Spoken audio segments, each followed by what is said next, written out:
नमस्कार दोस्तों, कैसे हैं आप। स्वागत है आप सभी का फिर से एक बार आपके अपने चैनल नॉलेज गुरुजी में।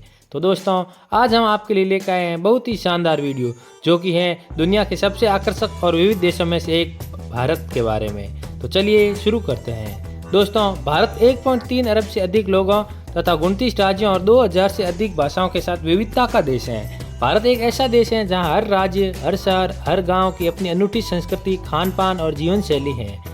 भारत में आपको हलचल भरे शहरों से लेकर शांत ग्रामीण गांवों, प्राचीन मंदिरों से लेकर आधुनिक गगनचुंबी इमारतों तक और बीच में सब कुछ मिल जाएगा। भारत के बारे में सबसे महत्वपूर्ण चीज़ों में से एक इसका समृद्ध इतिहास है। भारत की कुछ सबसे पुरानी सभ्यताओं का घर है, जो 5000 साल से भी पुरानी है। आपको देश भर में प्राचीन खंडहर, मंदिर और स्मारक मिलेंगे, जो भारत के समृद्ध अतीत की कहानी कहते हैं। सबसे प्रसिद्ध और विस्मयकारी स्मारकों से एक ताजमहल है, जो आगरा में स्थित है। प्रेम के इस प्रतिष्ठित पट्टिका का निर्माण 17वीं शताब्दी में मुगल बादशाह शाहजहां ने अपनी प्यारी पत्नी मुमताज महल की याद में करवाया था। दोस्तों, भारत अपने रंगीन और जीवंत त्योहारों के लिए भी जाना जाता है। हर राज्य और शहर अपने अनूठे त्योहार और उत्सव होते हैं। होली से लेकर रंगों का त्योहार, दीपावली तक रोशनी का त्योहार, आप इन त्योहारों को पूरे उत्साह के साथ देख सकते हैं। भारत अपने व्यंजनों के लिए भी प्रसिद्ध है। भारतीय खाना अपने मसालों, स्वाद और विविधता के लिए जाना जाता है। भारत के हर राज्य में अपने अनोखे व्यंजन हैं और आपको विभिन्न प्रकार के शाकाहारी और मांसाहारी व्यंजन मिलेंगे। कुछ सबसे लोकप्रिय व्यंजनों में से बटर चिकन, बिरयानी और डोसा शामिल हैं। यदि आप एक प्रकृति प्रेमी हैं, तो भारत के पास देने के लिए आपको बहुत कुछ है। हिमालय की बर्फ से ढकी चोटियों से लेकर गोवा और केरल के उष्णकटिबंधीय समुद्र तटों तक भारत में दुनिया के कुछ सबसे सुंदर और विविध परिदृश्य हैं। आप रणथंभौर और बांधवगढ़ जैसे राष्ट्रीय उद्यान भी जा सकते हैं, जहां आप बाघ, तेंदुए और अन्य वन्यजीवों को देख सकते हैं। दोस्तों, भारत एक ऐसा देश है जो आपको अपनी विविधता, संस्कृति और समृद्ध इतिहास से मंत्रमुग्ध कर देगा। चाहे आप खाने के शौकीन हो, इतिहास के शौकीन हो या प्रकृति प्रेमी हो, भारत में सभी के लिए कुछ न कुछ है। तो आप किस बात की प्रतीक्षा कर रहे हैं? आज ही भारत की अपनी यात्रा की योजना बनाना शुरू करें। तो दोस्तों, अब बात करते हैं भारत के कुछ तथ्यों के बारे में। तो दोस्तों, भारत एक सबसे बड़ा गणतांत्रिक देश है। भारत की राजनीतिक प्रणाली एक संसदीय लोकतांत्रिक गणराज्य है, जिसका अर्थ है कि लोगों का कहना है कि देश को कैसे शासित किया जाता है। सरकार की यह प्रणाली मुफ्त और की अनुमति देती है। निष्पक्ष चुनाव जो हर 5 साल में होते हैं और नागरिकों को अपना नेता चुनने का अवसर देते हैं। अंत में, दुनिया में सबसे बड़े गणतंत्र देश के रूप में भारत का दर्जा भी इसकी आर्थिक और सैन्य शक्ति के कारण है। भारत दुनिया की सबसे तेजी से बढ़ती अर्थव्यवस्थाओं में से एक है और इसकी एक मजबूत सेना है, जो अपनी सीमाओं की रक्षा करने और विदेशों में शक्ति का प्रदर्शन करने में सक्षम है।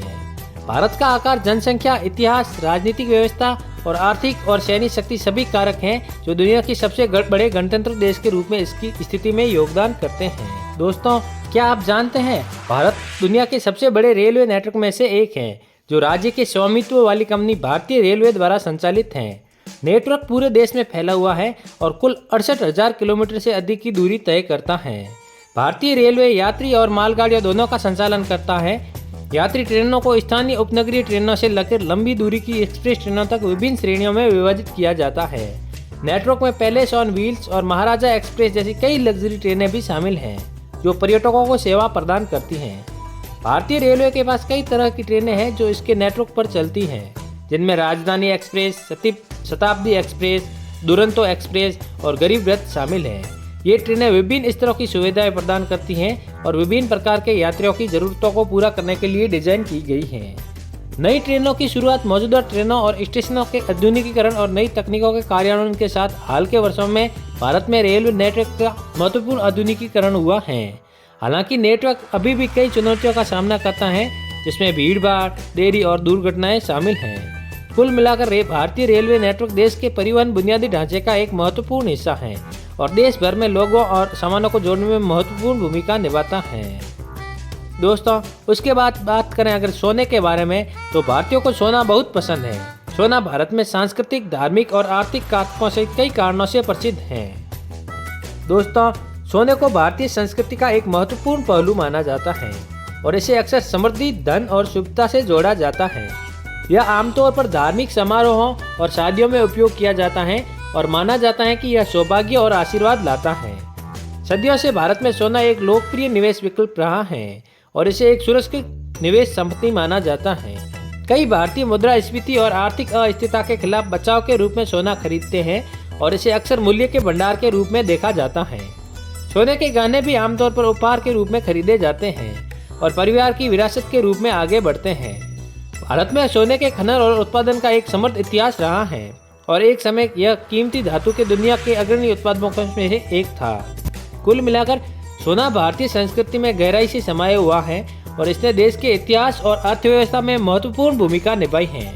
इसकी लोकप्रियता जल्द ही कम होने की संभावना नहीं है क्योंकि यह कई भारतीयों के दिलों और दिमागों में एक विशेष स्थान रखता है। दोस्तों, उसके बाद हम बात करते हैं भारतीय डाक विभाग के बारे में। तो दोस्तों, भारतीय डाक भारत की राष्ट्रीय डाक सेवा है जो भारत के सरकार के संचार मंत्रालय के डाक विभाग द्वारा संचालित है। यह देश भर में 1,54,000 से अधिक डाकघरों के साथ दुनिया के सबसे बड़े डाक नेटवर्कों में से एक है। भारतीय डाक अपने ग्राहकों को मेल डिलीवरी, मनी ट्रांसफर, डाक बचत योजनाओं और बीमा सेवाओं सहित कई प्रकार की सेवाएं प्रदान करता है। यह ई-कॉमर्स और लॉजिस्टिक सेवाएं भी प्रदान करता है और ग्राहकों को अंतिम मील वितरण सेवाएं प्रदान करने के लिए अग्रणी ई-कॉमर्स प्लेटफॉर्म के साथ साझेदारी करता है। भारतीय डाक का एक लंबा इतिहास है जो ब्रिटिश औपनिवेशिक काल से है, जब इसे डाक और तार विभाग के रूप में जाना जाता था। 1947 में भारत को स्वतंत्रता मिलने के बाद विभाग को डाक और तार विभाग और बाद में डाक विभाग के रूप में पुनर्गठित किया गया था। आज भारतीय डाक भारत के संचार और रसद बुनियादी ढांचे का एक महत्वपूर्ण हिस्सा है जो हर दिन लाखों लोगों की सेवा करता है।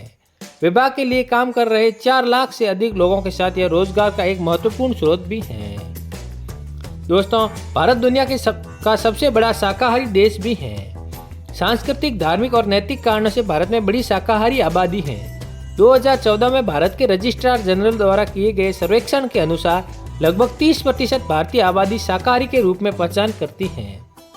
हालांकि शाकाहारियों का प्रतिशत भारत में विभिन्न क्षेत्रों और समुदायों में भिन्न होता है। उदाहरण के लिए पश्चिमी राज्य गुजरात में अधिकांश आबादी धार्मिक विश्वासों के कारण शाकाहारी भोजन का पालन करती है।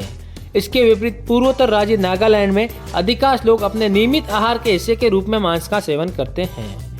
यह भी ध्यान देने योग्य बात है कि जबकि कई भारतीय शाकाहारी हैं, उनमें से सभी सख्ती से शाकाहारी नहीं हैं। बहुत से लोग अभी भी दूध, दही और पनीर जैसे डेयरी उत्पादों का सेवन करते हैं। इसके अतिरिक्त कुछ लोग अपनी व्यक्तिगत मान्यताओं और सांस्कृतिक प्रथाओं के आधार पर अंडे का सेवन कर सकते हैं। कुल मिलाकर भारत दुनिया में शाकाहारियों की सबसे अधिक आबादी वाले देशों में से एक है, जहां आबादी का एक महत्वपूर्ण प्रतिशत मांस की खपत से परहेज करता है। दोस्तों, उसके बाद अगर बात करते हैं हम भारत की भाषाओं के बारे में, तो हिंदी भारत की आधिकारिक भाषाओं में से एक है जो अधिकांश आबादी द्वारा बोली जाती है।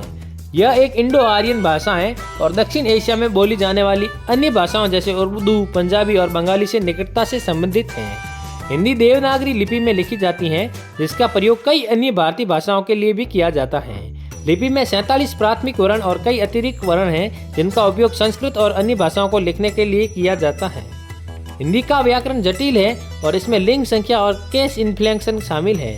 हिंदी में क्रिया संयुग्मन की एक जटिल प्रणाली भी है, जिसमें कई अलग अलग काल और मूड शामिल हैं। भारत में हिंदी मौखिक और लिखित दोनों रूपों में व्यापक रूप से उपयोग की जाती है। यह उत्तर प्रदेश, बिहार और राजस्थान सहित भारत के कई राज्यों की प्राथमिक भाषा है। बॉलीवुड फिल्मों में भी हिंदी का व्यापक रूप से उपयोग किया जाता है, जो पूरे देश में लोकप्रिय है। भारत में सबसे व्यापक रूप से बोली जाने वाली भाषा होने के बावजूद देश के विभिन्न क्षेत्रों में कई अन्य भाषाएं बोली जाती हैं।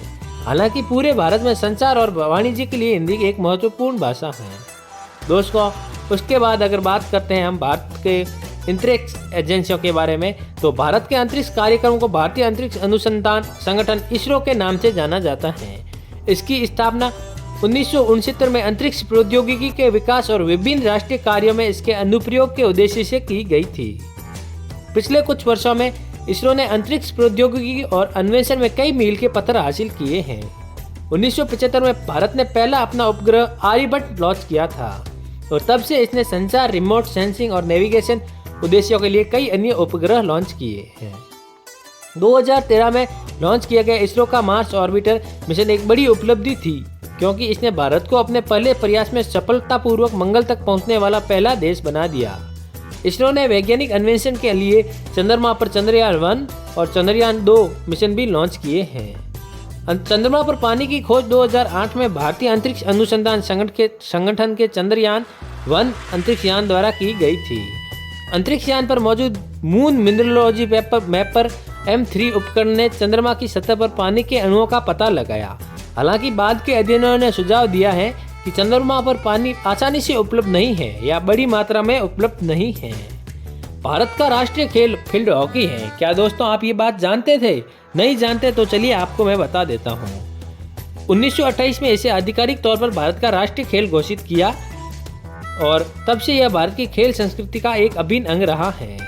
फील्ड हॉकी भारत में एक समृद्ध इतिहास रहा है तथा भारत ने पुरुषों की हॉकी में 8 ओलंपिक स्वर्ण पदक जीते हैं, जो किसी देश द्वारा नहीं जीते गए हैं।